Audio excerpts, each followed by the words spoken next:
Muy buenos días. Estamos en la segunda parte de nuestro estudio hacia el conocimiento de Dios. Y esta semana nos toca un tema apasionante, la gracia de Dios. La lectura de hoy está en Romanos capítulo 3 y versículo 20, en primer lugar. Romanos capítulo 3 y versículo 20 dice: porque por las obras de la ley ningún ser humano será justificado delante de él, pues la ley sirve para que tengamos conocimiento del pecado. Luego tenemos que ir al Salmo 50, versículos 8 al 13. No te reprenderé por tus sacrificios, ni por tus holocaustos que están continuamente delante de mí. No tomaré de tu casa becerros, ni machos cabríos de tus apriscos, porque mío es toda bestia del campo, y los millares de animales en los collados. Conozco todas las aves de los montes, y todo lo que se mueve en los campos me pertenece. Si yo tuviera hambre, no te lo diría a ti, porque mío es el mundo y su plenitud. ¿He de comer yo carne de toros o beber sangre de machos cabríos? Y finalmente, una lectura en Hechos capítulo 17, y vamos a leer también el versículo 24.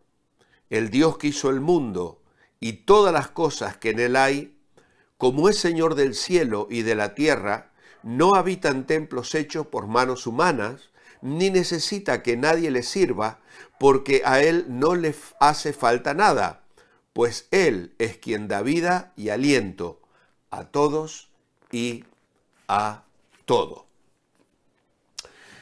En el día de ayer hemos comenzado nuestra meditación sobre la gracia de Dios, considerando 4 verdades fundamentales que el hombre debe reconocer para llegar a entender la gracia de Dios.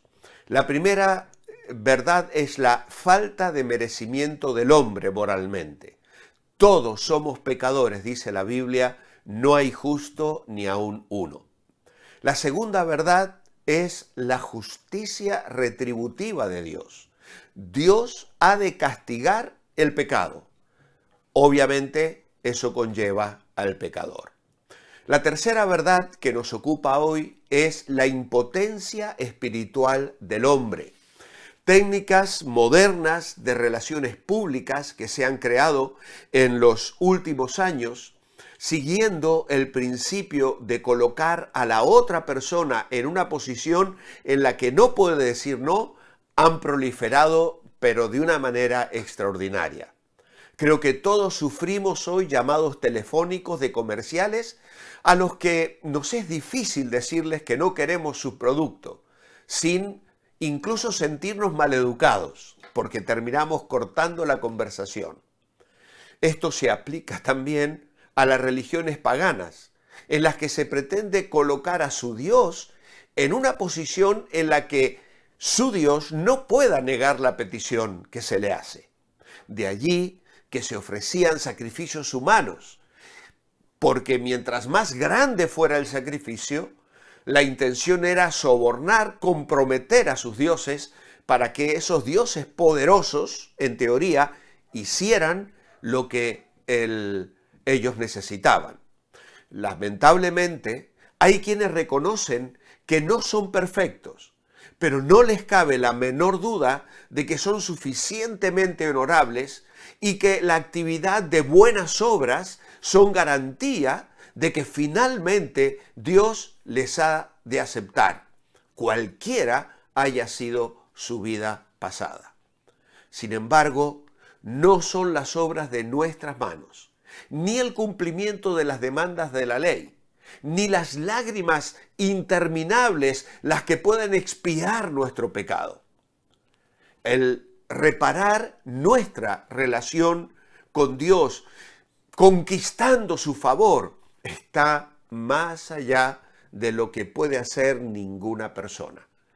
Y es preciso ver esto y aceptarlo humildemente antes de poder compartir la fe bíblica en la gracia divina. El hijo pródigo, por ejemplo, regresa a casa, pero no espera, ni siquiera demanda ser considerado como hijo. Él solo aspira a ser recibido como un siervo que tenga un trabajo digno, que le dé de comer y deje de tener que estar cuidando a los cerdos en una profesión denigrante para un judío. El filósofo Emmanuel Kant sostenía que solo se podía perdonar a una persona si esa persona lo merecía. Y el hermano mayor de la parábola piensa de la misma manera. Su descarriado hermano menor no merecía ser recibido con una fiesta. Y por eso él no quiere entrar a celebrar su regreso. Él querría ver cómo su hermano recibe el justo castigo que merecía su conducta pecaminosa. Claro, tanto Kant como el hermano mayor ignoran que la palabra perdón contiene la palabra don, la palabra regalo. No hay nada, absolutamente nada que podamos hacer los hombres pecadores para alcanzar la reconciliación con Dios. La gracia es algo que hace Dios, es algo que otorga Dios porque estamos espiritualmente impotentes, incapacitados. El pecado nos ha colocado en una situación de la que nosotros, por nosotros mismos, no podemos salir. Y para entender la gracia de Dios, debemos entender y aceptar esta realidad: la impotencia espiritual del ser humano. Pero hay también una cuarta verdad, que es la última de estas 4 que estamos meditando en estos 2 días. Esta cuarta verdad se refiere a la libertad soberana de Dios. El paganismo de la antigüedad consideraba que cada uno de sus dioses estaba ligado a los que adoraban con lazos egoístas. Es decir, los dioses dependían de sus servicios y de los dones para su propio bienestar. Y el paganismo moderno tiene en el fondo el mismo sentimiento similar de que Dios de algún modo está obligado a amarnos y ayudarnos, por poco que nosotros lo podamos merecer. Y este es el pensamiento del que se hizo eco un libre pensador francés, que en su lecho de muerte murió diciendo: Dios ha de perdonar, es su oficio. Y de hecho incluso creo que había dudado de la existencia de Dios en sus contenidos. Pero es un sentimiento que no está fundado adecuadamente. Es su oficio, Dios tiene que perdonar. El Dios de la Biblia no depende de sus criaturas para su bienestar. Lo hemos leído en el Salmo 50. Ni tampoco, ya que nosotros hemos pecado, está obligado a mostrarnos ningún favor. Todo lo que podemos exigirle es justicia. Y justicia, para nosotros, ¿qué significa? Significa condenación segura. Dios no tiene por qué evitar que la justicia siga su curso. No está obligado a tener lástima ni a perdonar. Y si lo hace, es un acto que hace por su propia y libre voluntad, y nadie lo obliga a lo que no quiere. Y Romanos 9:16 lo deja fundamentalmente claro. La gracia es libre en el sentido de que se origina en sí misma y en el sentido de proceder de aquel que estaba en libertad de no obrar con gracia. Solo cuando se comprende que lo que decide el destino de cada hombre es el que Dios haya resuelto salvarlo o no de sus pecados, y que se trata de una decisión que Dios no está obligado a tomar en ningún caso, se puede comenzar a comprender la perspectiva bíblica de la gracia. En el centro de las parábolas de Jesús sobre la gracia, aunque la palabra gracia no aparece en ellas, ni siquiera la vas a encontrar en los evangelios, solo en el evangelio de Juan, en el capítulo 1. Sin embargo, hay parábolas que hablan de la gracia En ella se halla un Dios que toma la iniciativa para acercarse a nosotros. Es un Padre enfermo de amor, que cuando vislumbra en el horizonte la silueta de su Hijo, corre hacia Él y lo recibe con un abrazo y un beso y organiza una gran fiesta. Es un Señor que cancela una deuda que no podría ser pagada ni con el trabajo de toda una vida. Es el dueño de una finca que decide pagar a sus jornaleros que entran a trabajar a última hora de la tarde, lo mismo que si hubieran trabajado toda la jornada.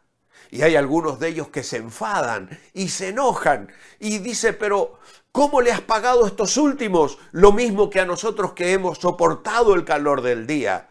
Y el señor de la finca le dice, yo hago con lo mío lo que yo quiero, o tienes tu envidia.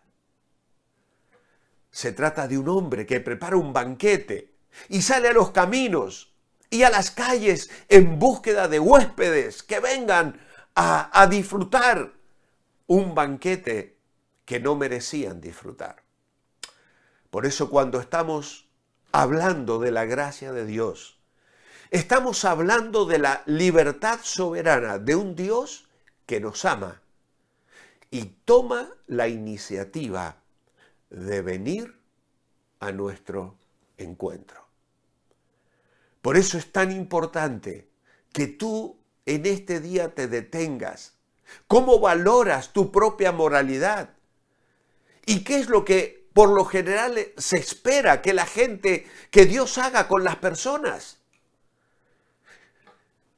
A veces pensamos que Dios está obligado a bendecir, que Dios está obligado a perdonar, que nosotros nos merecemos, que Dios nos recompense de diferentes maneras. Es que tenemos que entender estas 4 verdades. La falta de merecimiento del hombre, moralmente hablando. La justicia retributiva de Dios. La impotencia espiritual del hombre. No podemos nosotros reparar nuestra relación con Dios. No tenemos la capacidad de hacerlo. Y finalmente, la libertad soberana de Dios. Ya decíamos que Dios podría haber acabado con el hombre cuando pecó en el huerto del Edén. Lo dijimos la semana pasada cuando hablamos de su amor, de cómo Dios nos ama y se acerca a nosotros y se compromete con nuestro bienestar. Oh, qué maravilloso es pensar en este Dios que nos ha amado de tal manera que dio a su Hijo unigénito para que sea nuestro Salvador, para que sea el Salvador de todo aquel que cree. ¿Qué es lo que crees tú?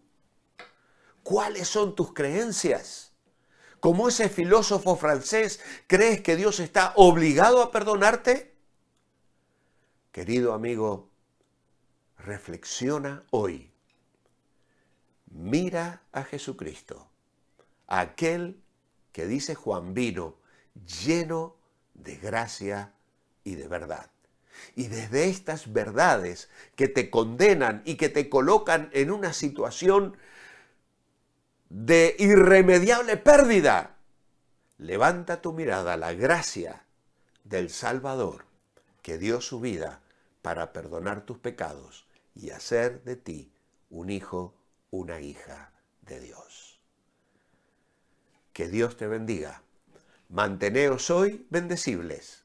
Y si el Señor así lo permite, nos vemos mañana, miércoles, para seguir meditando en la gracia de Dios.